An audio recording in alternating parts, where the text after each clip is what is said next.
জয় Madhusudan MgI কিচেনে সকল বন্ধুদের স্বাগত জানাচ্ছি। আজকে রেসিপি উচ্ছে দিয়ে। উচ্ছের এই রেসিপিটা খেতে খুব সুস্বাদু হয়, আপনারা করে খেয়ে দেখবেন। ভালো লাগলে লাইক কমেন্ট সাবস্ক্রাইব করার অনুরোধ রইল। আসুন ভিডিওটা শুরু করছি। সেভাবে কেটে নিয়েছি, আলুগুলো ডুমো ডুমো করে কেটে নিয়েছি।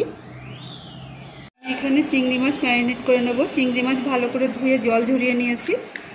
এবার দিয়েছি লবণ, দিচ্ছি হলুদ আর কাঁচা লঙ্কা বাটা। এ দিয়ে আমি ম্যারিনেট করে রেখে দেবো। কড়াতে দিয়ে দিচ্ছি সরষের তেল। তেল গরম হয়ে গেছে, এবার আমি চিংড়ি মাছগুলো ভেজে নেব। চিংড়ি মাছ ছেড়ে দিয়েছে, এবার আমি উল্টে নেব। চিংড়ি মাছগুলো মিডিয়ামভাবে ভেজে নিয়েছি, এবার আমি তুলে নিচ্ছি। মাছগুলো আমি ভেজে নেব। সরষের তেল দিয়ে দিচ্ছি, মেথি ফোড়ন, তার মধ্যে দিয়ে দিচ্ছি রসুন। রসুনটা হালকা ব্রাউন করে ভেজে নেব।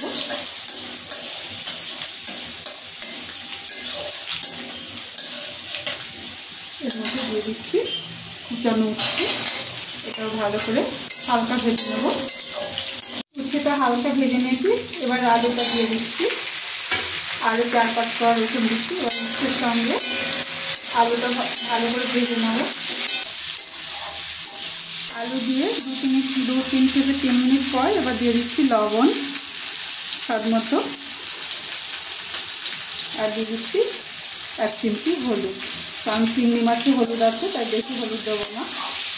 এটা দিয়ে আমি উচ্ছে আলুর সাথে ভালো করে মিশিয়ে নেব, আর সবজিটা তাড়াতাড়ি নরম হবে। উচ্ছে আলু ভালো করে কষিয়ে নিয়েছি। এরপর আমি দিয়ে দিচ্ছি গরম জল। গরম জল দিলে পরে উচ্ছেটা একটু কম তিতো লাগবে,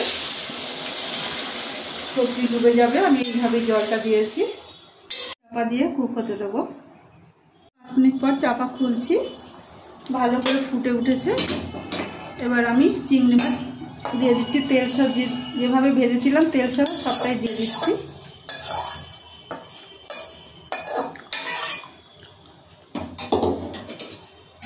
আর দিয়ে দিচ্ছি 1 চামচ মতো চিনি।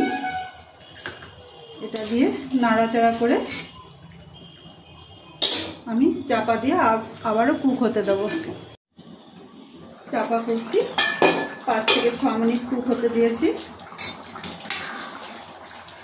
এবার আমি 2-1টা আলু ভেঙে দেবো। নরম হয়ে গেছে আলু। 2-1টা আলু ভেঙে দিলে ঝোলটা একটু ঘন হবে।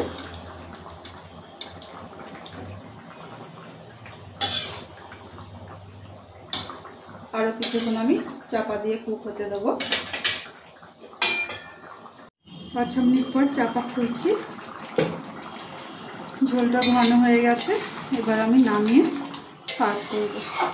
গরমে এইভাবে উচ্ছে দিয়ে চিংড়ি মাছ রান্না করে খেয়ে দেখুন, খুব ভালো লাগবে আর শরীরও সুস্থ থাকবে।